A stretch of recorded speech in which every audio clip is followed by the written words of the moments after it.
I sat on the bed staring at nothing. I laid on that bed crying. I was smoking 60 a day, you know, and I wouldn't buy the cigarettes. I'd get my mum to get them because I couldn't see anyone, because I was scared.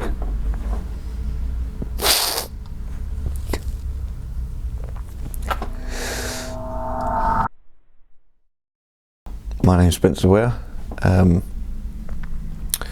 Originally brought up in Deptford, born in Deptford, by my mother, single-handedly, three children. Moved to Catford, a bit about Lewisham, and then over to Bromley.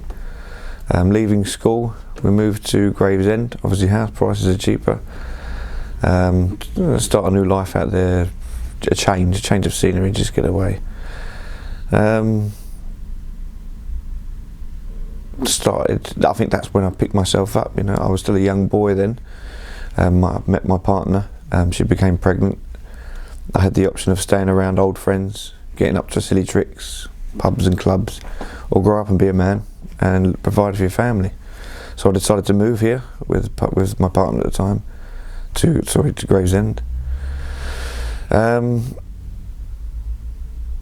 a good 12 years, you know, children, had 3 in the end. The relationship broke down, but we remained friends, and I see the children every day. Dinners around mine, dinners around theirs. During that breakup, I heavily got myself into work, and became a union rep, and just put my head in law books to drown what was going on around me, the breakup and what had happened for that breakup. And it worked for me. I think for me it worked. It never went away. I think I kind of put it in a room and just focused on this GMB stuff, all this union stuff. And I met a young lady at work, and now I'm here.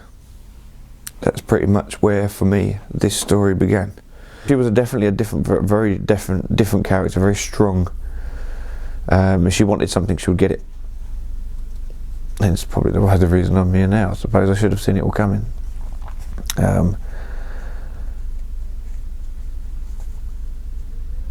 She took out these loans, and these loans equated to £1,800 a month.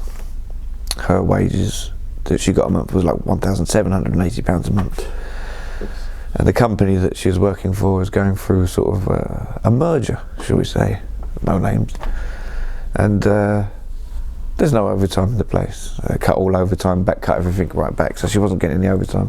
So she was getting in debt. And the landlord kept knocking for the money, the £300 a month rent that she had to pay. And she kept saying to me, he keeps coming in my room and I think he's going through my knicker drawer and stuff like this. And being the protector and, you know, the partner, and you think, this is not right, you know, I can have a word with him if you want. Nope. I just want a camera. What kind of camera? A secret camera. Okay. So I got this little clock camera. And many times we'd talk, and she basically said to me that she wants to blackmail him. She wants to find out that he's coming in the room and then show that he's not allowed to do this at certain times. Find him going for an underwear drawer or snooping on what she's done, and then she wanted to use this against him to say she's not going to pay, because she'd done this before. She had been laying in the garden sunbathing, and allegedly he had come in, she heard a camera click and he was standing in the doorway. And she basically said, I'm not going to pay you. And he didn't let her pay, you know, he let her not pay, sort of thing. So she was thinking of doing this again because she needs to keep her property. But it didn't work this time. She was like 3 months behind, and what the landlord can do on the short-term tenancy that she had, is he threw her stuff out. And he quite rightly told her where it was. Everything he done was legal. And I got a phone call in early January, and told that probably about the 15th of January or something, that he'd thrown all this stuff out. And she doesn't know what to do, it's raining. He's thrown all the stuff out in the rain, and I said, well, that's wrong, you know, he's thrown the stuff in the rain. So I went round there in the car and helped her with all the stuff, threw it all in the car, anything that was destroyed, food or whatever, we just threw out. I took pictures of it and we could claim it off him a bit later. She decided to stay at a friend's house instead of another friend's house, but each friend that she'd asked had family over from Poland because of the festive period, and they couldn't accommodate her anymore, so they basically told her to come stay with me. And she said, right, she phoned me up one day night and said, I'm going to come stay with you. I said, fine, we'll come around and get your stuff. And that was it, she moved in. The first 2-3 nights were good. It was different, it was exciting, you know, things are changing, and this is where we wanted to be, or this is where I wanted to be, this is where I felt our relationship was going. After them 2-3 days, she would moan that she's too far from her friends, that she's too far from town, that she has to walk, because I worked at different times, so I'd have the car and everything else. She could drive, but she hadn't driven for about 8 years. Mm-hmm. Then she had to get a bus. She didn't like animals too much. There was a few cats there, maybe some chickens in the garden.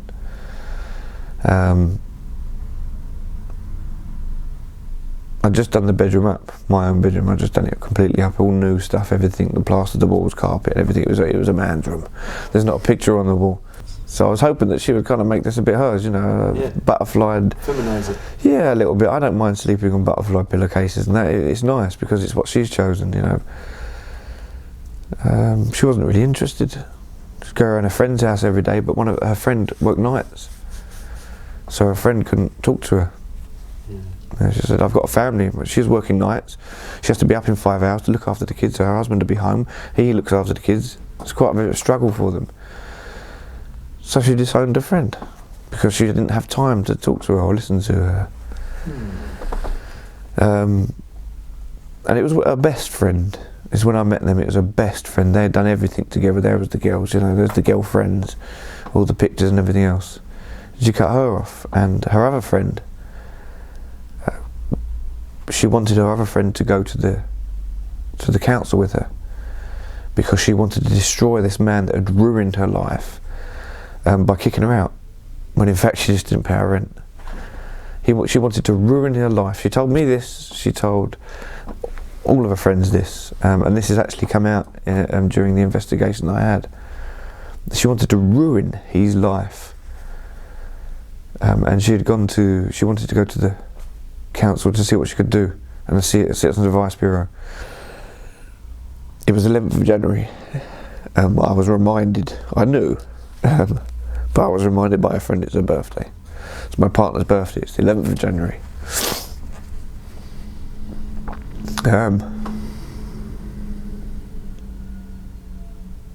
So I said, let's do something. Do you have room? Because they have their own place and they're young people. Yes, we're going to make a cake. They're all Polish, there's Polish food and bits and pieces, and really nice people. Always had fun when we were around there. So we did a surprise birthday. A friend had asked her to come round just for a drink, just have a chat. We all turned the lights off and hid. There's only about 7 of us, just people that she wanted there. Nothing too major for her. She'd had a long day at work as well. And she came round at surprise, and she was so surprised to see me, and I cuddled her, kissed her, and we had a fantastic night. Loads of dancing, drinking, laughing. I've even still got the videos now because they still bring back fun memories. So we've done what any other couple do, we've gone home. And yes, that night was a special night for both her and me. And that was the night of conception for our child, and was quite a memorable night of conception for me. It's something I don't remember the days that my children were conceived. This one is different. This one I do. Yeah. And everything, I had memories. Everything was starting when you're younger and you build a relationship. You're very young and stupid, and you don't soak everything up. I was starting to soak things up with this relationship. I was growing up. I wanted to capture experiences and moments, and I can remember it very, very clearly. We used to lay in the bed and just look into each other's eyes, and you could do nothing but smile, because when you look into someone's eyes, it's quite a close thing. And but was doing it, and you could also feel. I could honestly feel from her that she really loved me. And you just sit there and stare, and then we'd rub the belly, and I'd make a little joke. I'd say, "I'll talk to the baby." She said, "Stupid, the baby can't even hear you right now." I said, "I know, I want to talk to her anyway."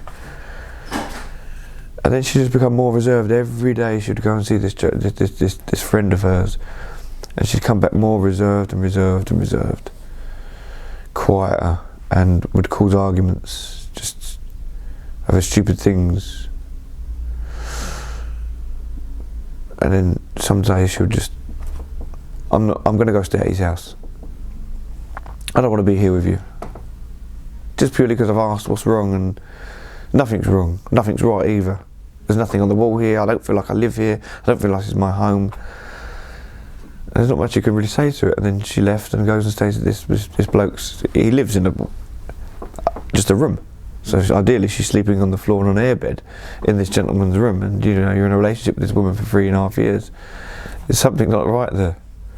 I trust her, absolutely, but it's just something not right. I went to pick her up, and she'd come back with this tray of food. She'd made these Polish pancakes, and she wasn't talking to me. We got home, out the car, she didn't say anything. Went into the house, she didn't say anything. She went upstairs to the bedroom, didn't speak to me. I asked her if she was okay. Nothing. She went and had a shower, she came out.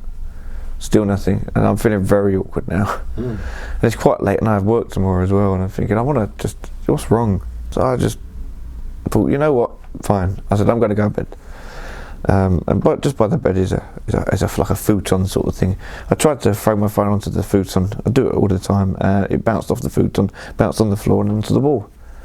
Not violently, just softly bounce. And she said, I'm crazy. There's something wrong with me. It's like as an excuse. I could see it all. Sounded like she was building up to this. Yes, and if it wasn't going to be that night, it was going to be some other night. I think she was just taking the opportunity. It really did feel like that.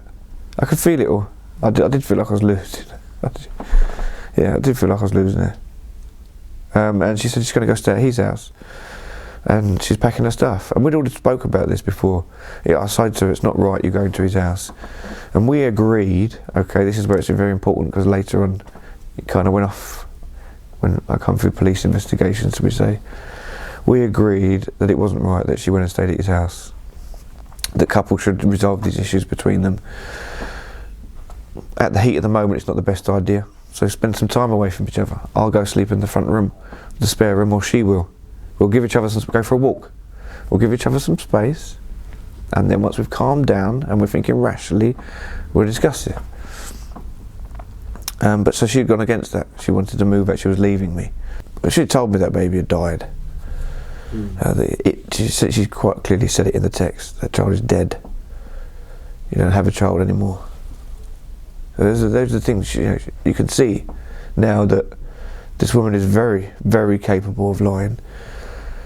I had to support her in a meeting with the police because of this. She wanted to destroy the landlord's life for what he had done. What he'd done was legal. I supported her in a room with her friend while she told this policewoman what he had done. And everything was okay at the moment. She told him about the camera issue, like taking pictures. And then I was asked to leave by my ex. So yes, of course. So you leave, you don't argue with the police officer and her there, I don't leave. So I left. Half hour later the interview had finished. We'd come out, and naturally I asked someone that I tell everything to and trust, well, what happened? Why did I have to leave?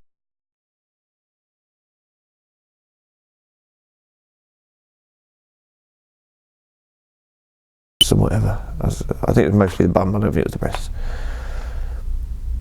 And I was a bit angry. You don't, that's sexual assault, that's my partner. True, I didn't know that wasn't true. No. At the time I was angry. I was like, I didn't know this, you didn't tell me this. You told me about the picture. When did you do this? With her friend sitting there, standing there. He didn't. They're just not taking it serious enough. I want them to arrest him. And I'm like, Renee, you can't do that. but we'd split over a period of a few weeks and whatever else. I'd something out of a movie or a young child would do. I made a CD of her favourite songs, all the best memories. I've never wrote a poem. Bloody good at it was. I never wrote a poem, but I sat up for 3 days, I think, straight, no sleep, writing this poem for us and all the memories, and told her what she means to me. And I wanted to make sure she gets this, and I didn't trust this gentleman she was with. I think he was going to throw it away without me. So I gave it to her friends and everything else, and they tried to mediate as well. She came round, they handed over the envelope, she ripped it up into millions of pieces, threw the CD away and didn't want to know anything.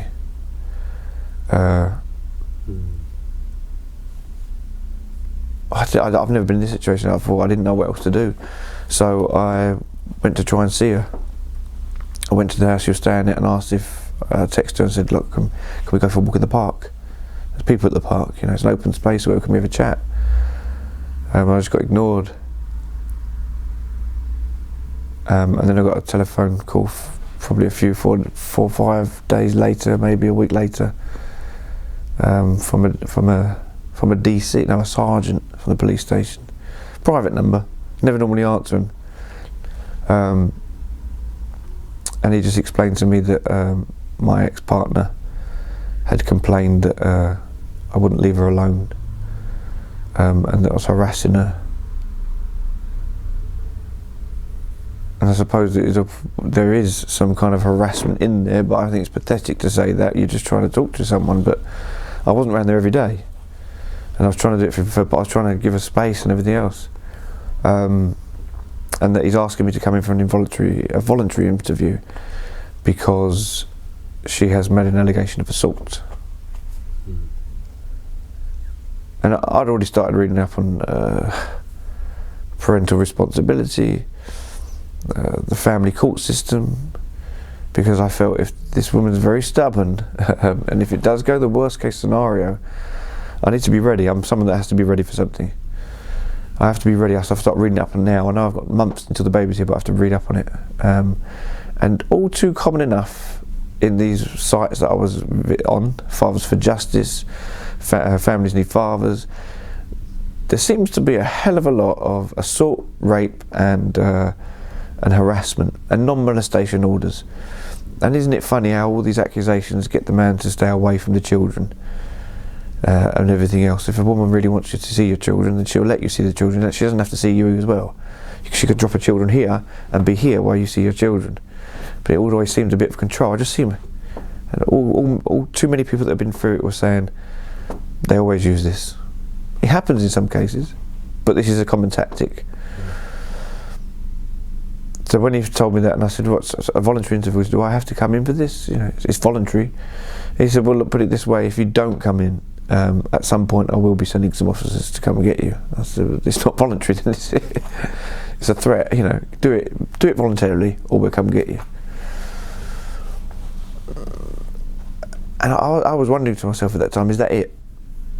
Couples get back together after a month and a half, and now she's making these accusations. She's trying to get rid of me for good, and that was it for me. My heart just sunk, my gut just busted, and I couldn't go to work. I was a complete mess. But I knew I'd get through it. I've been through it before. I knew I'd get through it. I went to the police station. I listened to this woman actually spoke to me with these tapes, which was weird because I thought voluntary would just be me and him writing stuff down, but with these tapes, asking details about a day when she came back to my house drunk. Although that wasn't her story. Her story was that she came back to the house while she was 12 weeks pregnant. I had started an argument and threw her to the floor. That was her story. So I told him the event leading up to that, she had moved. That was another time when she'd gone to stay at a friend's house. So she'd stay at a friend's house. I'd asked her to come back. She said she's going to come get her stuff. I went out to get some cigarettes at the shop. I looked down the road. I can see straight down the road where she's coming from her friends. If she's coming, it's snow on the floor. The snow has now turned into thick ice. It was that really bad stuff. I'd been there for ages. And I could see someone stumbling around and she's pregnant, so I drove down there. And when it was got to the traffic lights and see her stumbling around the foot, and I saw a couple walk past and looking at her, they wasn't stumbling. Then I realised she was drunk, paralytic, falling all over the place. So when she come to the car, she couldn't see the car. I can remember looking like this, and I asked her to get in the car, go home. She'll go to bed. I get her mum to help her go to bed. Don't forget to book the house with mum, and I'll go sleep on the sofa, whatever else. She carried on walking. I chased her up the road. Chased her. I followed her up the road. So I say, well, you're following them, aren't you? I'm trying to get up the road as quick as we're on a hill like this, and there's ice and stuff. I don't want her to go any further. She's slipping. She fell on her arse about 18 times. Like pow, I could feel it. You could hear it crack. So I said, look, you're pregnant. Please get in the car. I won't even speak to you. You can get in the back. I won't speak to you. Let's get home. She tried lashing out at me, trying to hit me. I got in the car as I tried to drive off because it was raining as well. Hit my car on the curb, popped the tyre. God, it's going to be a perfect night. I let her go. I then walked home about 10 minutes after she had left to go to my house to get this stuff. I'd gone home and she wasn't there, so I assumed she'd gone back to her friend's house. I'd asked my brother if I could go and get his car to see if I could fix my car and change the tyre. So I left my house. On opening the door, I saw her coming down the path, stumbling everywhere. And she started shouting abuse at me and trying to hit me. At one stage, she had a fingernail actually in my eyelid. That was a very sore thing. Hitting me in the head with the back of her hand. And I was trying to cover myself. I didn't feel any more hitting, or like she was trying to hit me anymore. I just remember looking up and she'd stopped. I can't even remember what I was saying at the time. Just, what's wrong with you? You know, just go to bed. Thick snow. And again, this is a point where we were talking earlier on. You don't think people believe you because you haven't got witnesses or something. The front garden was a mess. There's grass there, there's stones there. The people that had the house before, it was just rubbish. And there's bags of rubble. But don't forget what snow does. Snow makes everything so flat and level and beautiful. She stumbled against the wall, against the bins, and then bang, 2 bags of rubble. She stumbled straight over onto the driveway part, and there's some stones there, and all I heard was crack her head. And I immediately went to get her, and she said no. So I run to the door, open the door, and get my bloody mother out here to help her because she doesn't want me to touch her. My mother heard the chaos that was going on outside and whatever, the stumbling, what was going on the bins and stuff like this. And she came in, she was completely drunk. My mum was like, I'll just leave her, let her sleep on the sofa. Absolutely sozzled. In the morning, a few days later when the snow had cleared, I'd seen that where she'd probably whacked her head was a massive concrete plinth. And that's where, I don't know, she went and stayed at a friend's house for a couple of days after that. We spoke a few times on the phone. We met up for a few coffees. She decided to move back in. Everything was great. I'm getting lost in all that. Yes. Everything was great. Because I thought it would be. 3 years, the 3-year itch and all that they kind of say, 3 years and you have these issues. So I thought that's never going to happen again. I'm going to pick this up before it gets that way. She's going to do this before it gets that way. Eternal optimist then. But then it carried on with a friend. Carried on, and then there was the phone incident against the wall. And that's when she never come back.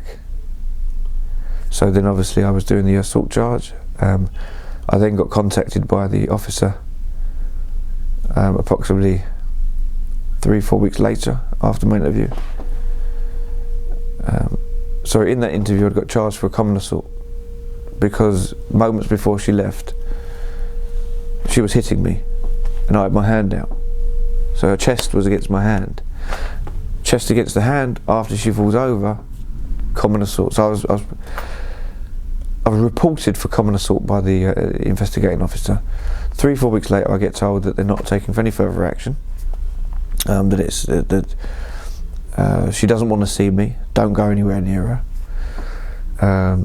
I said, but I can at least try once, can't I, for the baby's sake? A letter, an email. There's no injunction out on me. There's no assault, there's nothing. So just once, if she says no after that, that's it. I need to know, because the baby, of course, you can't, we are having a baby.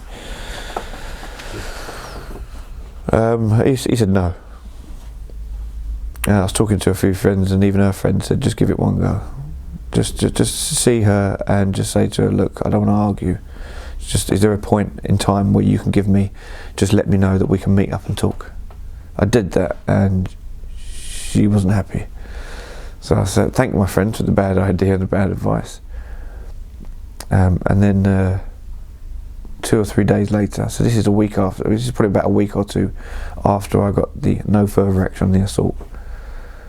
I came home, I took my son to school, my 3-year-old son to nursery. I walked back down the road, it's just up the road.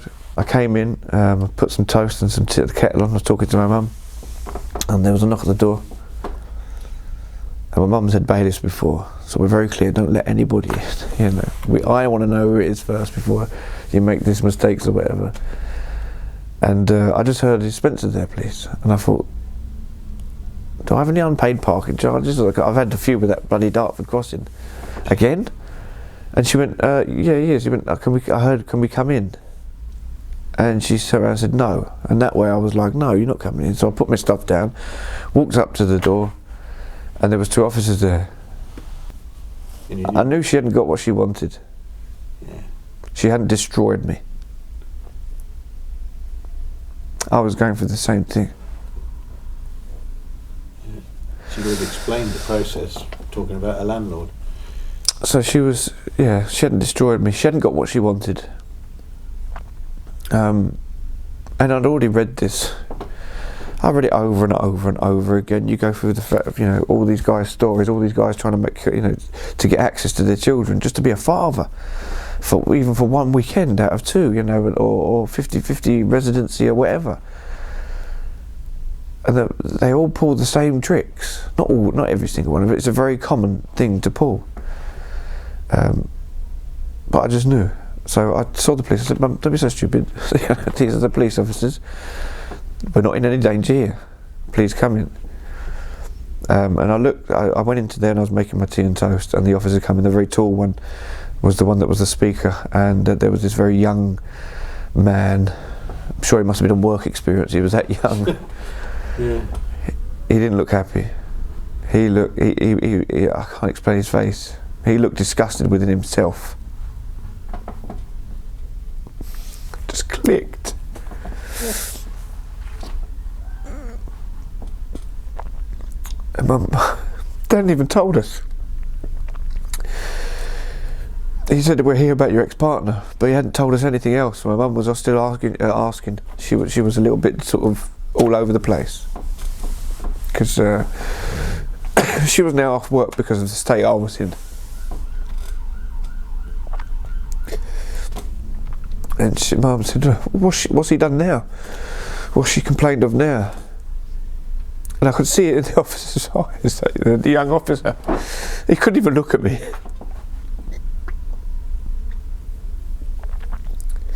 But I was being tough that day. I had a bit of fight in me. And I just said to her, rape, Mum. And she went, what? And he went, the officer looked at me and said, why would you say that? And I said, because the women say that. Because that's the next thing. She hasn't destroyed me. She's tried assault and she can't get rid of me, so she's gone one step further. This is a common thing these women do. I'm reading it all over it. I'm someone that expects the worst anyway, so I'll go with the worst. And he says, well, we are here, okay, because an allegation has been made of sexual assault, quite a serious sexual assault. And I said, just be honest with me, rape. And he says, well, that's the way you want to put it, then that's the way we should use it in this room. And my mum was going crazy, oh, disgusting, horrible woman, and blah blah. I told the police officers when they come to get me, they said, we have to arrest you. I said, well, you don't have to put cuffs on me. I will gladly come to the police station voluntarily. And he says, we don't like doing these ones. This is the officer who's got leaving the house. We don't like doing these ones because they're not always true. Yeah, and we can see the impact on people. He says, but it is a job. We're not going to say you did it or you didn't. We're just the ones that come and arrest you. So they walked me to the car, which for some reason they want to park halfway down the road. Thanks for letting everybody, you know, it's like the walk of shame. But But they was nice chaps. We got in the car, got to the station. The gate opens. You're in the police car. The gate opens. The car goes in. The gate closes. And that's you gone. That's your freedom gone. That's everything gone. You are now not allowed to go out unless these people say you can. And then the next gate opens and you go in, and then you come out of the car and then he's got your arm. Then it's through a gated fence. That gets closed, and it's to a door. And that's a big iron door, and you go through that one. And that slams shut, and he's got your arm, stand over by the side of the wall. And you look around, great big desk with these the way I see it is when you go in there, and it's probably portrayed to look like that, is like the old days of the old courts. Very old courts, with sort of Hastings, sort of 1066 times, you know, where they're right up here. Yeah. Always the police are higher up, even in the modern ones. Yes, and you sort of, yes sir, you know, you're looking up, and this rough looking guy to the left with tattoos and ear piercings, and someone that I wouldn't equate myself with, you know. Just thought, oh, I'm just here to do process. And I go through everything. Are you doing this? And I told them I'm on tablets. I'm on proparanol for anxiety attacks, panic attacks. Have you got them with you? And luckily, the police let me take them. I had to set out a time when I should take them. They told me why I'm here, and you're told politely, after they've searched you, took your shoes off, checked your socks and everything else that you've got on you, told to go and wait, would you come this way and wait in the cell? I don't want to wait in the cell. No. Why can't I wait here? Nor did I. Why can't I wait at the front where you've got a magazine, you know? Why can't I sit outside and have cigarettes? I'm not going anywhere. I've got 3 kids, I've got a mortgage. Where do you expect me to go, you know? But no, you've got to go into this cell because you're under investigation for something that they can't actually say that you've done yet. So you're innocent until proven guilty, by the way, right? Okay. So I'm sitting in this cell, and the other innocent person that's made this allegation is obviously sitting in this cell, aren't they? Because we're both innocent.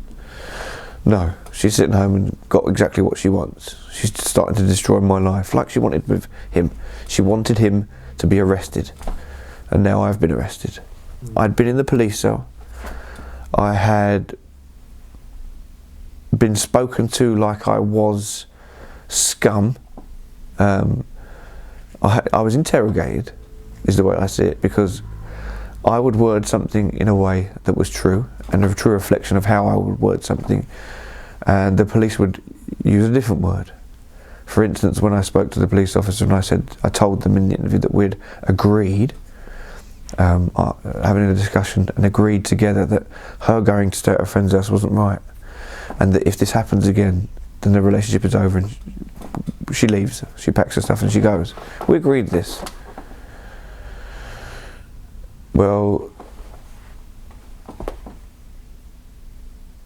when I said that to the officer and I finished my sentence, the officer then turned around and said, so you gave her an ultimatum. So my duty solicitor was picking his nose, I think. I don't know what he was doing. And I said, no, my words were quite clear. And if anyone watching this tape wants to rewind and listen to what I said, it clearly wasn't what you just said. So please refrain from putting words in my mouth. If you know, I'm here to discuss and give you my account of the story and any questions you have. And I rely on this stuff later on at court. And if I don't bring this stuff up, they will think I'm lying. So please don't bring stuff up again.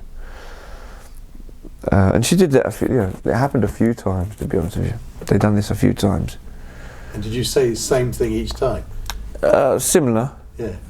I did. That's most excellent, by the way. Well, I was used to doing meetings and talking to people. A lot of people get stuck and don't know what to say.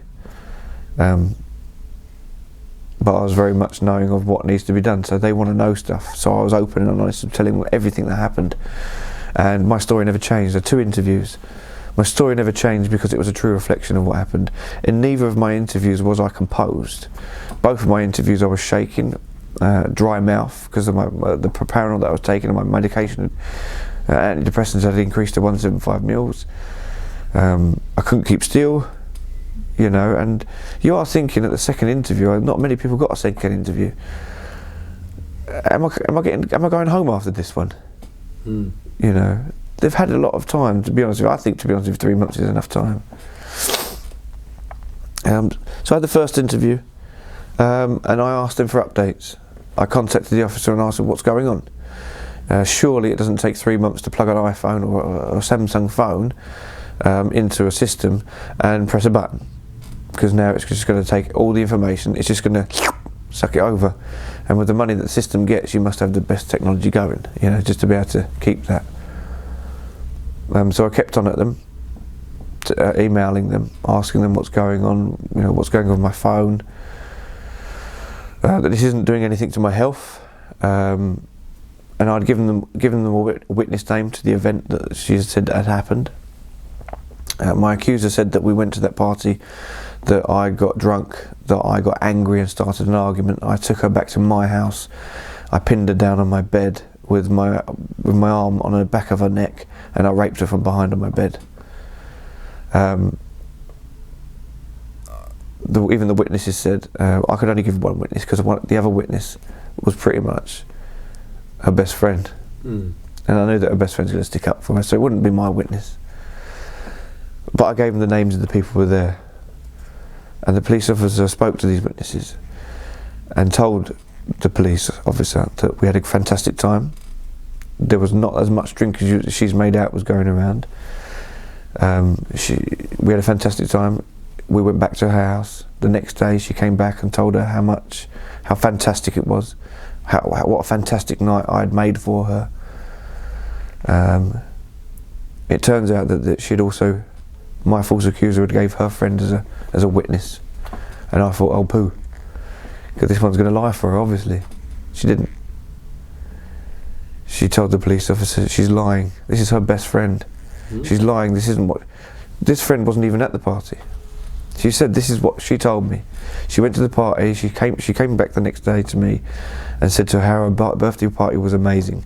They threw this birthday party for me. He was so lovely, amazing, dancing with me, doing things he doesn't normally do to make me happy. We went back and we made great love and whatever else. So clearly, you know, that's the same story that I had given. Yes, I could have given this story to this person to give to the police, but not her friend. I wasn't talking to her at the time. It was all off her own back. But I picked up on that.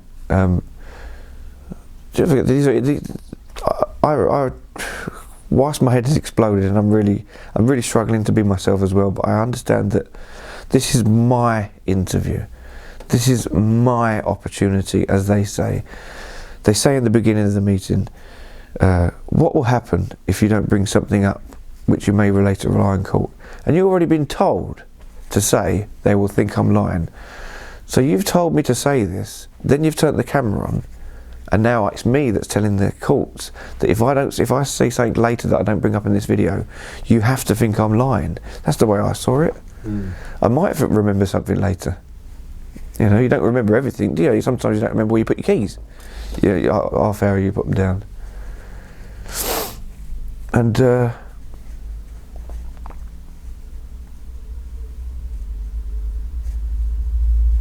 yeah, I was in the interview room and I was just basically, I could see the questions were only leading questions to, because that's, you know, I've trained to do this as my job, I understand what she's doing. She was only asking questions that could possibly lead to, what would be the word for it?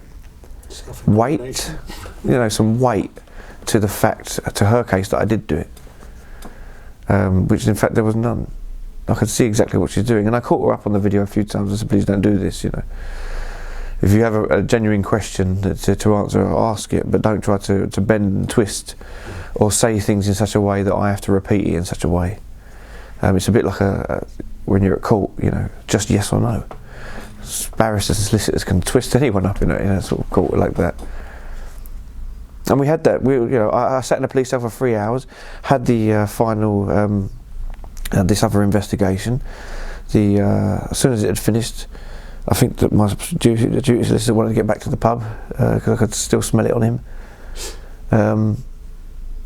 I was then shoved back in the cell.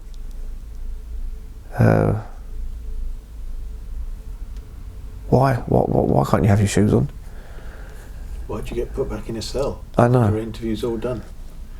I don't get that. Why, when you have to come back on bail, why is my solicitor not ready there? Why have you not emailed the solicitor? Why is the email... The solicitor was told that it wasn't going to happen. That I wasn't being interviewed by the police officer, and he had this letter saying that there's going to be no further investigation. Just come down, re-bail him, or not re-bail him. And it was okayed with the solicitors that they don't have to be there. So when I get there, the police officer says, "Where's your solicitor?" I said, "Well, you've told them not to be here." "No, we haven't." "Well, here's the email." "Oh, it's a mistake. Please take your shoes off and sit in this cell for another 3 hours." "Thanks. Would you like anything to read?" I can think of It's a trial. Yeah, there's a few puns I could probably put out there of what to read, but yes. Just give us anything you got. But you know, when you're in them cells, I must have made a ring on the floor both times I was in there. I was like, you know, I'm on pro-Paranol, these really strong antidepressants. My heart was beating 10 to the dozen. I remember just running around. I was literally going around in circles like some kind of caged animal. Couldn't sleep. Hadn't slept in days and whatever. But I got let out after that. I was on a further bail. So I'd already had a bail for 28 days. And then I was bailed for another 2 or 3 months. I can't remember which one it was. 3 months as usual. Yeah, 3 months. No, this was 2 months, I think. You can do 2 months. You can do 1 month, 2 to 3. Yeah. So I knew that the third time that they bailed me must come from the magistrates, and the reasons why. So I said to them, "This is my last bail. If you're going to bail me again, don't forget I'm going to need some proof that the magistrates have said that you can do this." And she said, "No, we're going to put you on bail anymore." "We're not. Just don't go near the property or whatever." Well, it's very strange. It just seems that I've just recently been told that the ex-partner had moved. So I knew where she was originally, and you stopped me from going there on the bail conditions. Now I don't know where she is. You don't seem to want to give me bail conditions, because guess what? You'll give her address away. Okay, fine. I didn't really give a care anyway. But throughout the whole process, I emailed. I've got tons and tons and tons of emails, emailing the officers, asking to talk to their superiors, asking to talk to the commissioner. If I'm to bring the MP in, would they want me to CC the commissioner or themselves into that so that they can respond verbally for emails or whatever? I just letting them know that I wasn't going away and that they better do their job, because the longer you sit around, I've seen in cases some evidence slightly goes missing because of the circumference of time. Yeah. We've misplaced it. Well, if you'd done it quickly, not quickly, but in a reasonable time frame and efficiently, you wouldn't lose this stuff. I then got the phone call from the police officer from the DC. Great news, Mr. Ware. Great news. Oh, what could possibly be the greatest news? I haven't slept in 5 days. My eyes are hanging out my head. You know, I can't think. You know, I haven't eaten. I lost 2 stone.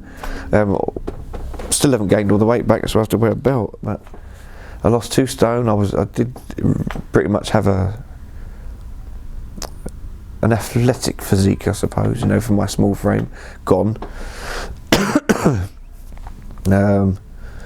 Just feel really old and tired now, I suppose. But great news. I've gone through it with my inspector. Yeah, it would be. And we have decided that we are not going to pursue this any further, as there is not enough evidence to obtain. We believe there's not enough evidence to give this to the CPS to obtain a conviction. But she said, "Oh, is she happy?" And no, I thought I would be. I really thought I would be once I get the NFA, because I heard so many good stories, and everyone's like, when someone gets an NFA, they're like, "Well done, so happy for you, move on with your life." And I'm thinking, I want to move on with my life. But you can't. I still haven't moved on with my life. I'm still picking up the pieces. I nearly lost my house. Nearly at the point where I could no longer pay the mortgage. I couldn't pay any money towards my children's upbringings, uniform, food, because I just physically didn't have the money because I couldn't go to work. I'd lost my job. The company didn't like me being a uni rep and seek the opportunity of losing my job. I'd lost my partner. I'd gone through the emotions that my child was dead and now my child was miraculously alive again. My mum had taken a lot of time off work because of this. I know it is. She won't accept it. She won't let me. She won't say yes to me, but I know it is. You know, and I just the people don't see them countless moments. I can show you an image of a man sitting on a bed looking sad, and you think, oh, poor sod, and then you can poodle off down the pub later on and talk to your friends about the football game. Now put that image of that man sitting on that bed and fast forward it for a week. In a week's time he's still sitting in the same position. All you see is a little head movement quick or whatever. I sat on the bed staring at nothing. I laid on that bed crying. I was smoking 60 a day, you know, and I wouldn't buy the cigarettes. I'd get my mum to get them because I couldn't see anyone because I was scared.